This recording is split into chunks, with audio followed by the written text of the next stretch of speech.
सोमवार रात को देश के उपराष्ट्रपति और राज्यसभा के सभापति जगदीप धनखड़ ने अचानक अपने पद से इस्तीफा दे दिया।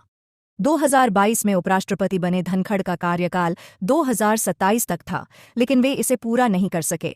उनसे पहले कृष्णकांत और वीवी गिरी भी उपराष्ट्रपति के तौर पर अपना कार्यकाल पूरा नहीं कर पाए थे। इस इस्तीफे के पीछे कई चर्चाएं हो रही हैं।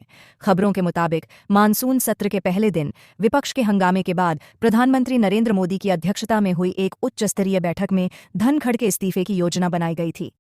इसके अलावा रक्षा मंत्री राजनाथ सिंह के कार्यालय में भी उस दिन काफी हलचल थी। कुछ मीडिया रिपोर्ट्स में बीजेपी सूत्रों के हवाले से बताया गया कि राजनाथ सिंह के दफ्तर के बाहर बैठकों का दौर चला।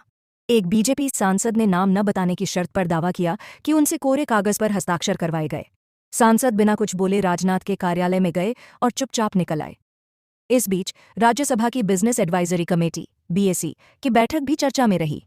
शाम 4:30 पर हुई इस बैठक में सत्ता पक्ष की ओर से सूचना और प्रसारण राज्यमंत्री एल मुरुगन शामिल हुए।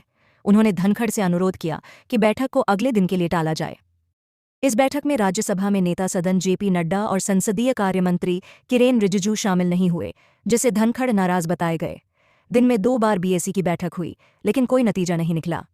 जेपी नड्डा ने बाद में सफाई दी कि वे और रिजिजू किसी अन्य जरूरी संसदीय काम में व्यस्त थे, जिसके बारे में उपराष्ट्रपति कार्यालय को पहले ही सूचित कर दिया गया था।